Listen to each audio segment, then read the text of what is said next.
Afternoon, y'all. Just wanted to go ahead and put out another update video on this 2008 flip bike project. We got the bottom end together and got it in the bike. Just a nickel's worth of free advice.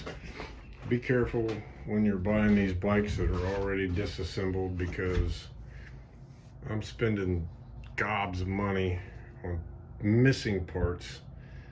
Something just out of 2 bikes, there was not one single motor mount right here. No motor mounts, no bolts. We gotta buy that stuff. Let's see. We'll look.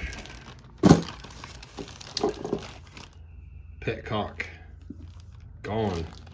No petcock. 2 bikes, no petcock, no gas tank. You can see these bolts I had to buy from Honda. The ones with the rubber on them. They go in the cam cover. Those guys right there. So I had to buy those.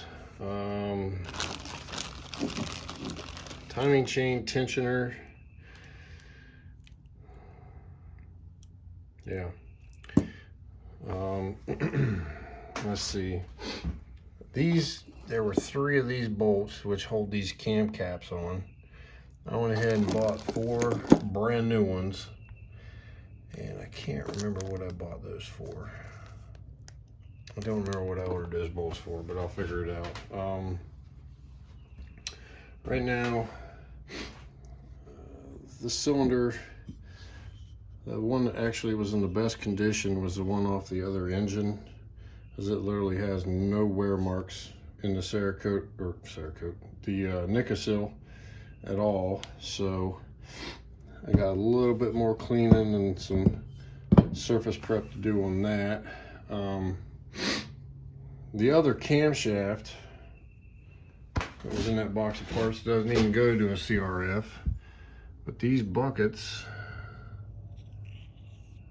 they're in good condition. I had already had my mind made up I was probably going to have to buy those, but they seem to be in pretty good shape. So what I'm going to do is I'm going to take the head apart.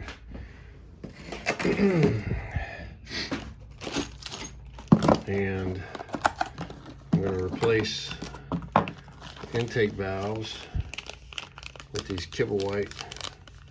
This is the whole kit, okay? So the stainless steel valves are a lot heavier than the OEM valves.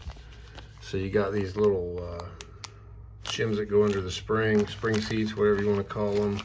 You've got a little bit heavier valve springs to deal with the extra weight of the valves, and see them. I know they're here. There you go. So there's your valve stem seals, and these are titanium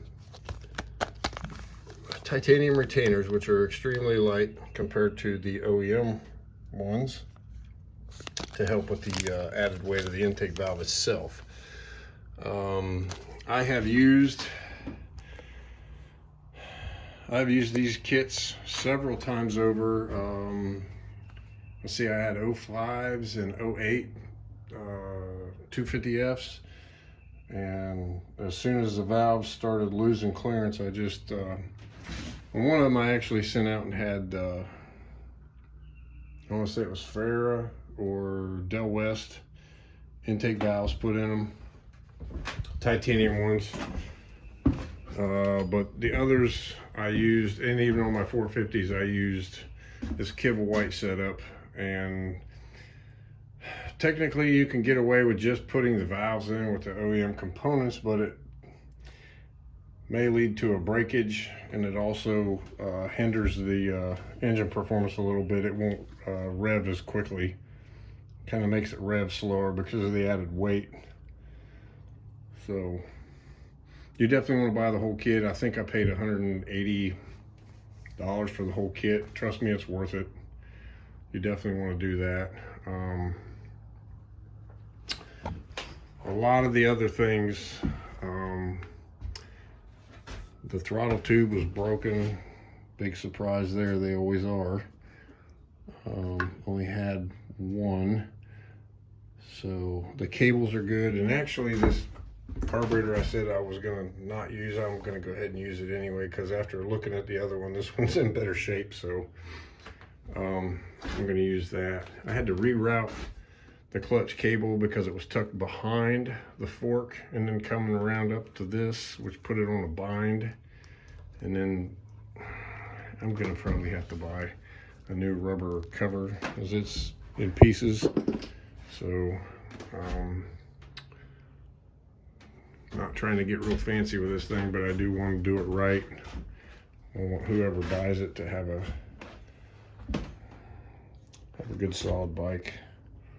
So at this point, we'll probably be lucky to break even on it by the time I buy new plastics and tires.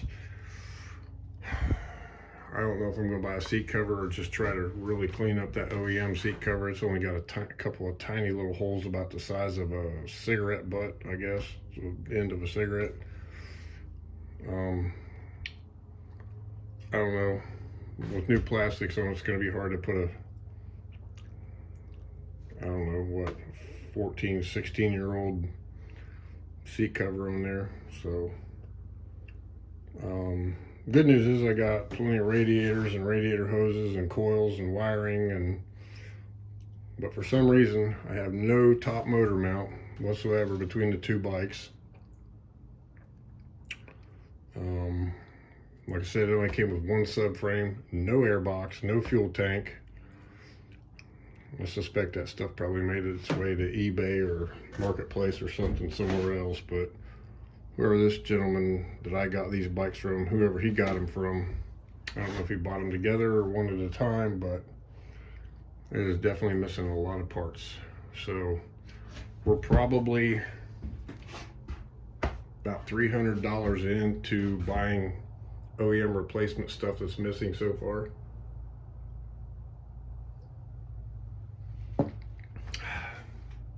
I'm not boo-boo lipping on this one, guys. I'm just saying that be careful when you go to try to turn a profit on these. My hope is, you know, one, I got a set of forks for my 2012 that I needed. Yeah, we've spent money on this since then, but I have a second engine that if I come across a complete bike that's not torn down and missing everything, it's just either got a bad blowed top end or a rod or crank's bad or something in it, I've got, if I get it right, I get it at a reasonable price, I can actually turn a profit and recuperate from this. But this one here, I don't know, man, a clean 2008, it's kind of hard to ask $3,500 for a 2008 250, but I see a lot of them out there for sale. They're wanting $3,500 for them, but I'm wanting to move this one, so I'm not going to have it priced that high. So we may make a couple $100 on it total, if that, which is sad for all the work I've put into it. But like I said, I did get my forks from a 2012,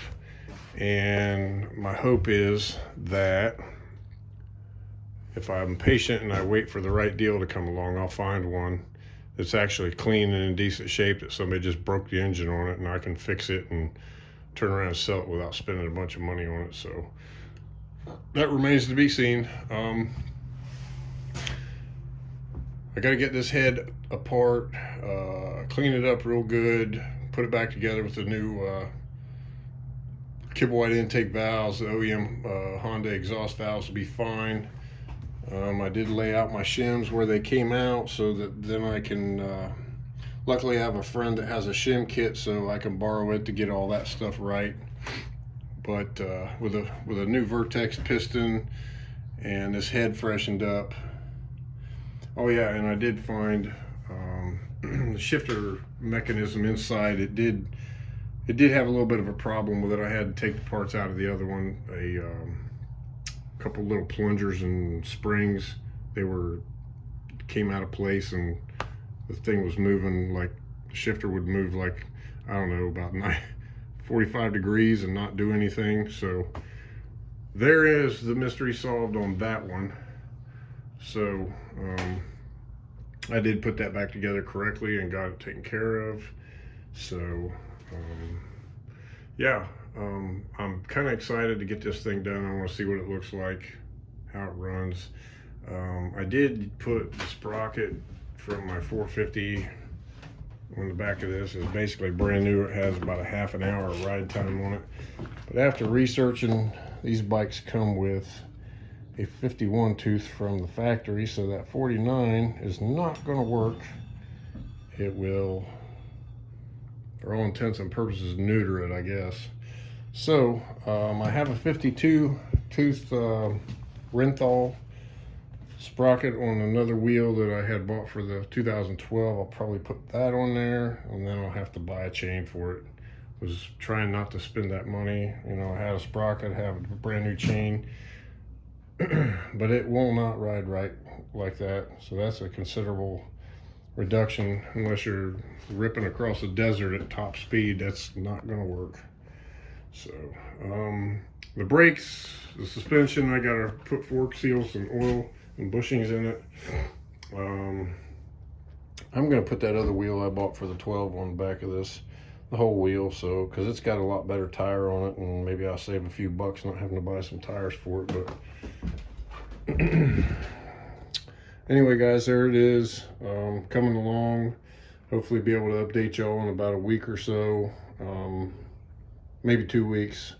I'm getting ready to go away for the weekend, and I'm making a trip up north next weekend to pick up some parts for another project of mine, a Sportster drag bike. So that's pretty much it for today. Thanks, y'all. Have a good one. Don't forget to like and subscribe. Bye.